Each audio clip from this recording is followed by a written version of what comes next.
Hello and welcome to the video. My name is Wade Smith and I am a third degree brown belt in Isshinryu Karate. Um, uh, this video is about landing your thrust kick, a sneaky way to land your thrust kick almost every time, either in sparring or in a real fight or in a sport fight. What you're going to do, what I like to do is I like to make sure my standing guard is solid, somewhere between my chin and my cheeks, elbows slightly tucked in so you don't get your ribs beat up by any counterattacks. And opponents hate this. When you've got your body angled and so forth, you can't get that orthodox twist punch in there, all right? Because there's not enough space to get it through my standing guard when I stand at an angle, right? And I'm in a decent seison, not the perfect thing. But, all right, so if they try to hook punch past my standing guard, of course, I'm just got a few inches to move to chop block their hook punch, and I can grab their arm. And if they try to hook punch with the other hand, I can grab both arms. But let's say I got one arm and I'm in a standing guard here, I can deliver my front thrust kick directly to their abdomen, and there's not much they can do to get away from it. So you want to almost trap box or play defensive and counter punch with your standing guard in your hands. And then when you get control of or get inside their arms when they throw a hook punch, then your front thrust kick can certainly hit, and it can hit at 100% power, and there's very little they can do to stop it from hitting, because you're going to have them off balance. In particular, if you either chop block or circle block and grab their arm in a street self-defense situation. Some leagues, grabbing the arm and clenching and pulling them into the kick is legal. In some leagues for sport fighting, it's not legal.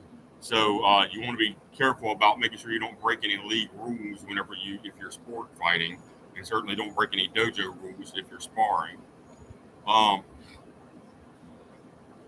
But the deal is, when you get to the inside, your thrust kick can't help but hit, and you can hit it full power and knock somebody's guts plumb out. I mean, they may double over, and that might be the end of the fight. So, in spite of the fact that the thrust kick is probably your second longest reaching weapon, I think the snap kick can get a little bit farther out there with the ball of the foot, but your thrust kick is probably your second farthest reaching weapon. So it will really kick your opponent's guts out. And besides all that, getting inside of a taller opponent is usually the correct thing to do. You want to take away their length, especially the length of their legs, in like Muay Thai or MMA, so they can't leg kick you. So once you get inside on them, you're going to throw knee strikes, especially if you get hold of one of their arms. You're going to throw knee strikes or front thrust kicks into their abdomen.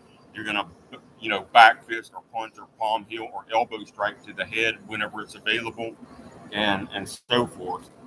So that's where I like to be, anywhere between that elbow strike or palm heel range to that front heel thrust kick, trap kicking into those held arms. And as long as you don't hold on to their gloves in MMA, I'm pretty sure that maneuver is legal, because it's sort of a combined striking, grappling, and striking maneuver. All right. So you should be able to get those kicks in there and darn near 100% guaranteed hit them in the abdomen. Whereas if you just try to lead with your kick, the front thrust kick has to travel a bit farther than the front snap kick. That's the snap kick. That's the thrust kick. So it's got to go about 1.5 feet or so farther before it gets there. It will hit a lot stronger than the snap kick, but it's a fraction of a second slower to the draw. So you really need a little bit of a distraction to get your front thrust kick in most of the time. Either palm heel them or back fist them or whatnot, or jab them to the face, something to deceive their eyes about what you're really doing with your feet, and then deliver your thrust kick, or else get hold of their arms and thrust kick.